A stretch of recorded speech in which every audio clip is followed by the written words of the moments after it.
Exactement 18h sur les antennes de Chérif La Télévision. Mesdames et messieurs, bonsoir. Merci de votre fidélité. Bienvenue dans ce tour d'horizon de l'actualité que nous ouvrons au Centre international de conférences de Bamako où le président du Conseil national de transition, le général de corps d'armée Malick Diao, a accordé ce mercredi 12 août 2026 une audience conjointe au chef de la coopération internationale suisse Bureau de Bamako, M. Claude Vandeleur, accompagné du directeur général du Centre national pour la promotion du volontariat. Au cœur de cette rencontre de haut niveau, le renforcement de la coopération bilatérale helvético-malienne et la dynamisation des initiatives de volontariat national en faveur du développement sociopolitique de la jeunesse du Mali. Les échanges ont également porté sur la synergie des actions de développement et de partenariat. Écoutons-les au micro de nos reporters Amadou Kamara et Ibrahim Koulibaly. Aujourd'hui, c'était une visite de courtoisie de ma part, quelques mois après ma prise de fonction ici au Mali. Simplement lui démontrer notre amitié et lui expliquer en quelques mots les raisons de la présence de la Suisse ici au Mali. Et c'était vraiment l'objet de cette visite et d'apprendre à se connaître. C'est important pour moi aussi de m'assurer que le CNT et son président sachent ce que fait la Suisse ici, qui en est le responsable aussi, et donc qui puisse aussi mettre un nom, un prénom et un visage sur notre bureau. Bon, la Suisse, c'est ce que j'ai aussi rappelé au président du Conseil national de transition. La Suisse est ici depuis 49 ans. Donc c'est une présence et un partenariat de longue date ici avec la population malienne. Et nos axes de travail sont assez divers, mais au cœur de cela, c'est la population malienne, c'est la protection des civils, c'est s'assurer que les services qui sont offerts à la population soient de qualité et aussi gérés de manière efficace par les collectivités notamment. Et quels que soient les axes de travail de la Suisse, que ce soit dans l'aide humanitaire, que ce soit dans la formation professionnelle, que ce soit dans le développement de chaînes de valeur agricoles, pastorales, ou dans la promotion de la paix, c'est vraiment de s'assurer que les autorités, que les collectivités et que la population prennent leurs responsabilités et qu'elles soient en dialogue, qu'il y ait une redevabilité mutuelle. Et voilà, c'est un travail de longue haleine, mais c'est une chose dans laquelle on croit. Et mon constat après quelques mois, c'est que les résultats sont probants. Bien, la coopération, elle est bien là, comme je le disais, ça fait 49 ans qu'on est là, donc on est toujours là. Évidemment, comme toute coopération, il peut y avoir des petits remous ou des dynamiques différentes, mais je crois que la discussion d'aujourd'hui a démontré qu'on a besoin les uns des autres. Et c'était vraiment aussi notre message, et j'ai cru comprendre que c'était le message aussi du président du Conseil de transition. Le partenariat existe, ça ne veut pas dire qu'il ne peut pas être encore renforcé, mais en tout cas, on y travaille. Nous sommes venus expliquer dans un premier temps le volontariat, expliquer aussi ce que le volontariat peut apporter au Mali dans cette période de fragilité. Nous savons que partout, c'est les coupes budgétaires, partout, c'est le retrait des partenaires, et partout, et dans certaines zones même, l'État est faiblement représenté. Donc, le Mali a plus que jamais pour ces questions de souveraineté et de refondation de l'ensemble de ses fils et de ses filles. Et le volontariat, nous pensons que c'est un grand levier pour gérer, en tout cas, non seulement pour accroître l'employabilité des jeunes, pour en tout cas aider les jeunes dans les questions de chômage, et faire reculer tout ce qui est extrémisme, violent et radicalisme, parce que ça vient généralement quand les jeunes sont désœuvrés. Le volontariat peut et doit occuper les jeunes partout sur l'ensemble du territoire, que ce soit dans les structures étatiques, que ce soit dans les collectivités, la société civile, et voire le secteur privé. Nous y sommes et nous sommes prêts aussi à accompagner l'ensemble des structures. On était aussi venus pour prendre des conseils, les orientations, mais aussi et surtout demander l'appui de l'institution qui est le CNT à nous aider à aider les Maliens. Donc en gros, tel est le message qu'on voulait faire passer au peuple malien.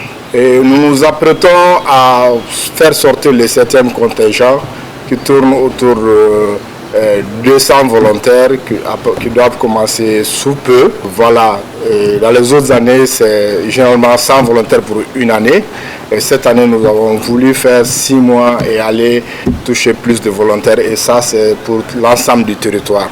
Et c'est pour cela qu'on s'est dit, vu les besoins exprimés par les structures publiques, c'est-à-dire les collectivités et les départements ministériels, le besoin réel s'affiche autour de 5030 volontaires contre 200 qu'on veut recruter. Donc le gap, il est grand. Nous voulons en tout cas chercher auprès des autorités l'appui nécessaire en tout cas pour avoir les mécanismes de financement du secteur tellement clés.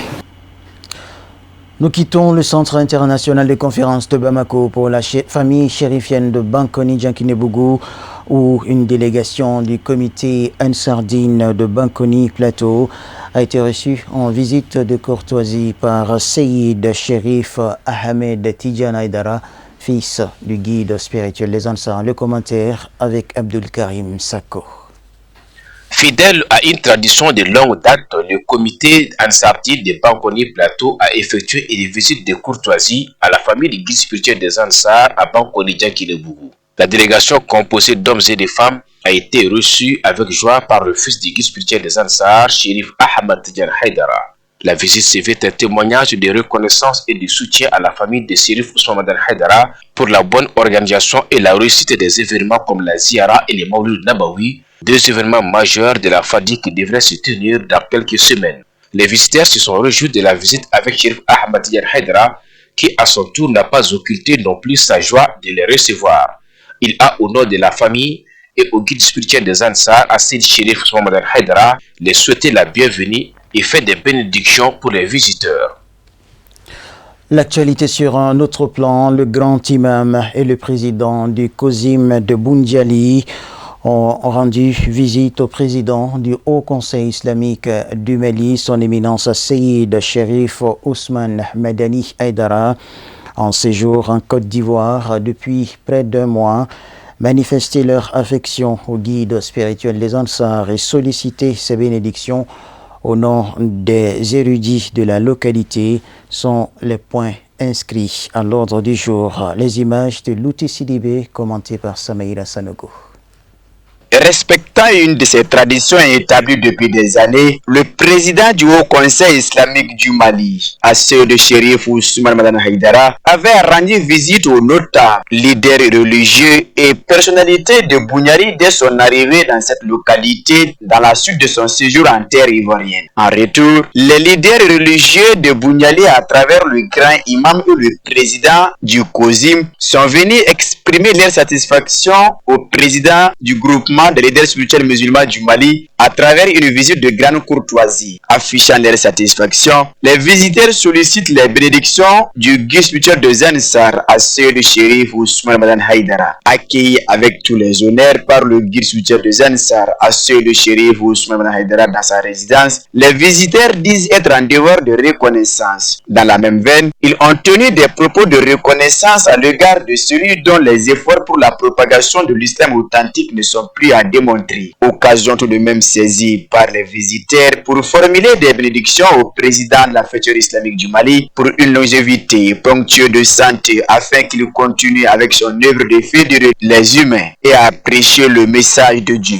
Très satisfait et visiblement ému de joie, suite aux travaux de cette visite de ces leaders religieux de la ville de Bouniali, le président du Haut Conseil islamique du Mali a largement salué la démarche tout en appréciant l'acte à juste titre. Marqué par des échanges fructueux, l'événement s'est achevé par des séances de bénédiction.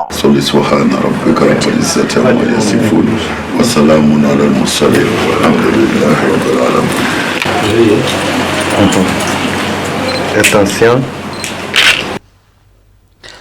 Dans le même registre, la famille Haïdara de Boundiali a été reçue par le guide spirituel des Ansars, son éminence Seyid Chérif Ousmane Madani Haïdara, président du Haut Conseil islamique du Mali, non moins président du groupement des leaders spirituels musulmans, les membres de la famille chérifienne de la ville de Boundiali ont tenu à lui témoigner leur affection et leur reconnaissance en lui offrant plusieurs présents en images, un geste de fraternité qui témoigne des liens forts entre les descendants du saint prophète Mohammed, paix et salut sur lui.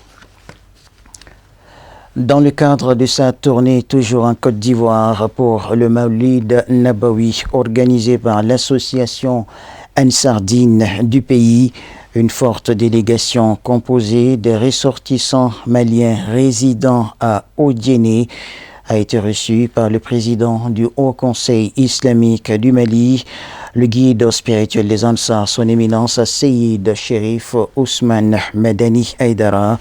Il s'agit pour cette délégation de venir solliciter les saintes bénédictions et les sages conseils du président de la fêtière islamique du Mali, moment opportun pour les visiteurs d'adresser leur message de remerciement à l'ensemble de la population d'Odiéné pour l'hospitalité et le vivre ensemble.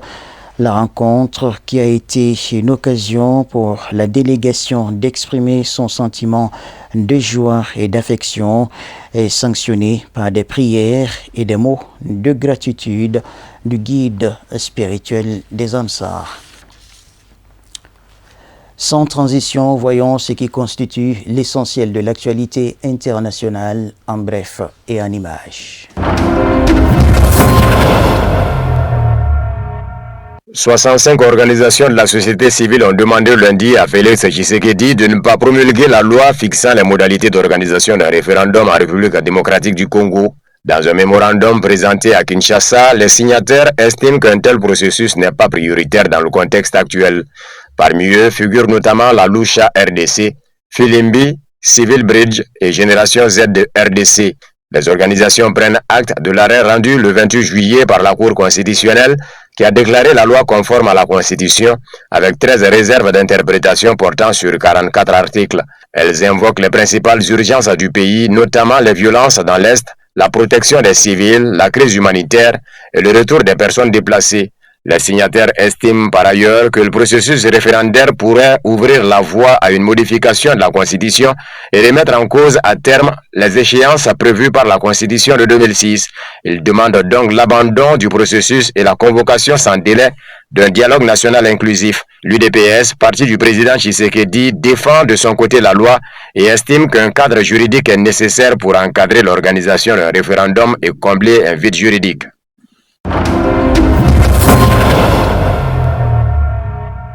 En Libye, le chef des services de renseignement de l'armée de l'Est a été tué lundi dans un attentat à Benghazi, un coup dur pour le clan du maréchal Khalifa Haftar qui aspire à contrôler tout le pays. Le chef militaire Fawzi El Mansouri est mort dans un attentat à la voiture piégée alors qu'il quittait une mosquée après la prière du soir selon les autorités de l'Est. Le commandement de l'armée nationale libyenne a dénoncé un acte lâche et criminel. Khaled Haftar, chef d'état-major de l'armée nationale libyenne, a qualifié l'attaque de terroriste et assuré que des instructions avaient été données pour retrouver les auteurs dans les plus brefs délais. L'attentat constituait un grave revers pour le dispositif de sécurité du camp Haftar, compte tenu du degré de sophistication de l'attaque menée dans le bastion de l'ANL, que Benghazi a dit à l'AFP Amish Kinner, analyste du cabinet Verisk Mapplecroft. La mort de Fawzi El Mansouri intervient alors que l'administration américaine de Donald Trump pousse pour une réunification de la Libye selon les termes d'un plan mis au point par son émissaire pour l'Afrique, Massad Boulos.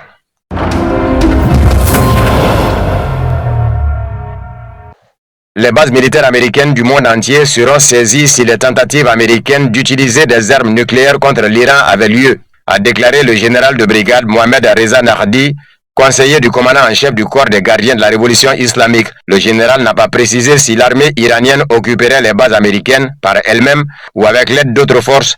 Abordant la possibilité que l'Iran développe des armes nucléaires, Nahdi a déclaré que son pays n'a pas besoin de bombes nucléaires puisque les valeurs islamiques et les valeurs divines de la révolution islamique prennent le contrôle du monde. Quant au guide suprême iranien Mojtaba Khamenei, Il évite les apparitions publiques uniquement pour des raisons de sécurité, a déclaré Mohamed Reza Nardi. La stratégie lui appartient. Notre ennemi est criminel et ne respecte aucune loi, a-t-il déclaré dans une interview à PBS, répondant à une question sur la raison pour laquelle Khamenei n'apparaît pas en public. Le conseiller du commandant en chef du corps des gardiens de la révolution islamique a cependant évité de répondre à la question de savoir s'il avait rencontré Khamenei en personne. Mojtaba Khamenei n'est pas apparu en public depuis le début de l'opération militaire américano-israélienne contre l'Iran qui a tué son père, le président guide suprême Ali Khamenei.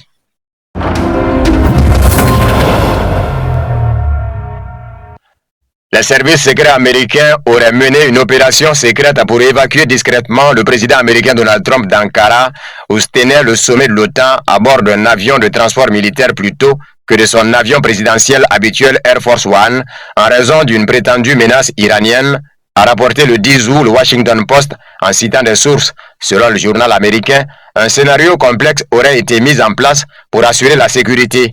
Devant les caméras à Ankara, Donald Trump est monté à bord de l'avion présidentiel, mais quelques minutes après, le président américain aurait été discrètement transféré dans un avion plus petit, un C-32A, à l'aide d'un camion de ravitaillement de l'aéroport, habituellement utilisé pour charger des repas de bord et autres provisions avant le vol. Le quotidien a souligné que l'opération aurait été menée de manière à ce que les journalistes du pool et une partie du personnel de la Maison-Blanche qui voyageait à bord de l'avion numéro 1 et qui, convaincu que le président se trouvait avec eux, jouait le rôle d'appât, n'en ait pas eu connaissance. Le journal américain a souligné que lors d'un entretien avec la presse pendant le vol de retour vers Washington, le locataire de la Maison-Blanche avait clairement fait allusion à la menace permanente que Téhéran faisait peser sur sa vie, sans toutefois révéler le fait même de cette opération secrète.